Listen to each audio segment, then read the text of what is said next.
was so busy with his legal work that he decided to move our growing family into Boston. He could also meet with the Sons of Liberty, where Sam Adams and James Otis worked at stirring up the sentiments of liberty. But Parliament surpassed the efforts of Otis and Adams by passing the Townshend Acts. And to be sure there would be no question of obedience, soldiers arrived in Boston to keep order. They would drill in Brattle Square, right under my window, and just when Johnny and Nabby went down for their naps.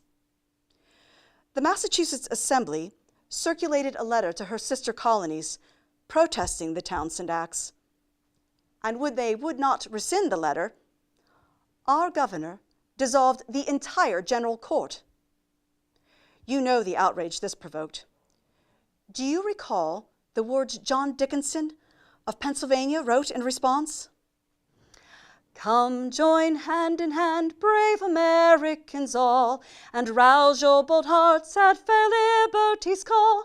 No tyrannous act shall suppress your just claim, nor stain with dishonor America's name.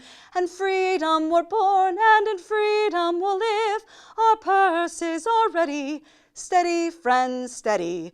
Not as slaves, but as free men, our money we will give." The Townshend duties were all repealed, except the tax on tea. But not before the tension with the soldiers in Boston came to a crisis. One night when John was out, I could hear shouting on the street. From my window, I could see soldiers running in the direction of King Street. Then the bells began to ring. I wondered what calamity had befallen us.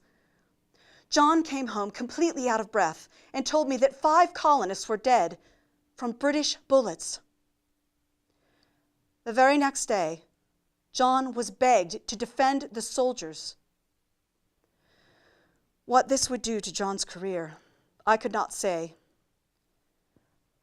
But John insisted that counsel ought to be the very last thing that an accused person should want in a free country. John defended the soldiers, and the jury surprised us all with a verdict of not guilty for Captain Preston and 6 of his men, while 2 were branded on the thumb for manslaughter.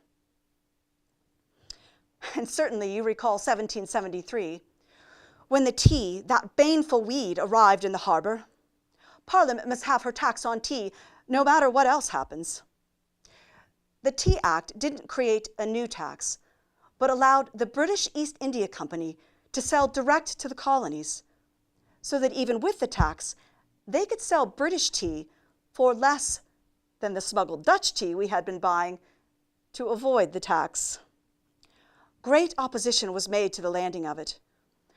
The Sons of Liberty would not allow the tea to be landed, and Governor Hutchinson would not allow the ships to leave the harbor without unloading their cargo. Finally, on December 18th, 3 cargoes of tea were unloaded into the sea. The following morning, a man of war sailed for England. The destruction of the tea was so bold and so daring that we knew that it must have important consequences. News of bloodshed came as John was preparing to return to Congress. General Gage had sent troops to seize the arms and ammunition at Concord. 8 colonists had been killed in Lexington, and 2 more at the North Bridge in Concord.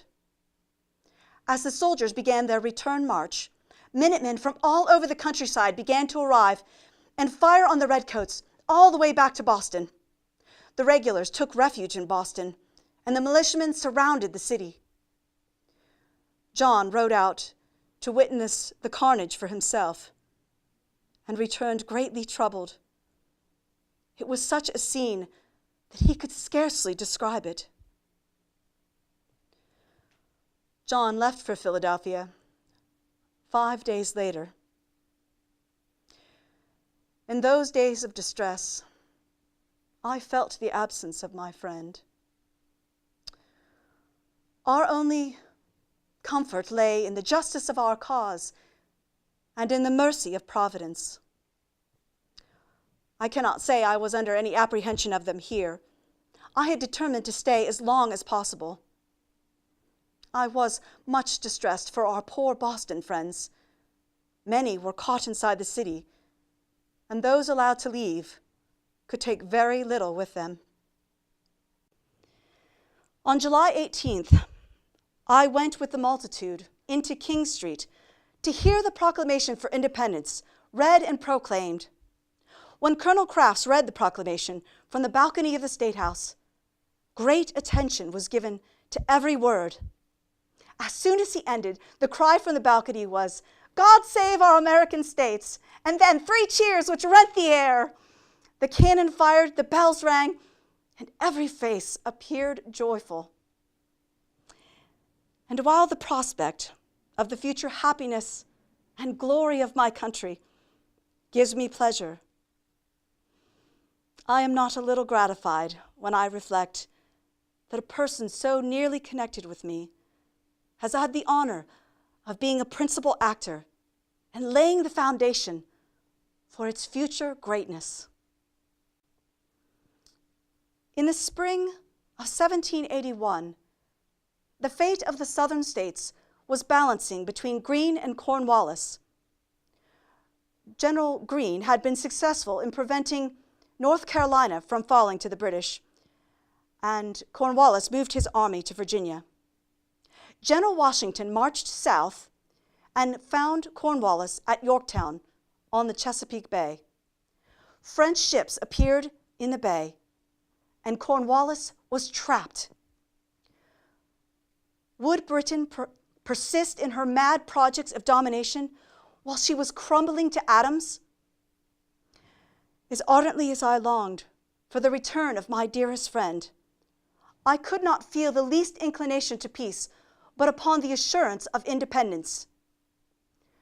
The capture of Cornwallis did operate in our favor, and peace negotiations began. Is there a dearer name than friend? My dearest friend is separated from me by an ocean, although the war is over and peace achieved. 19 years have run their annual circuit since John and I pledged our mutual faith to each other. Yet the torch still burns with unabating fervor. The ocean has not quenched it, nor time smothered it. I recall the untitled man to whom I gave my heart, and sometimes wish he had never been any other. Who shall give me back time? Who shall compensate me for the years I cannot recall? Shall I wish him less wise, that I might enjoy more happiness? I cannot find that in my heart.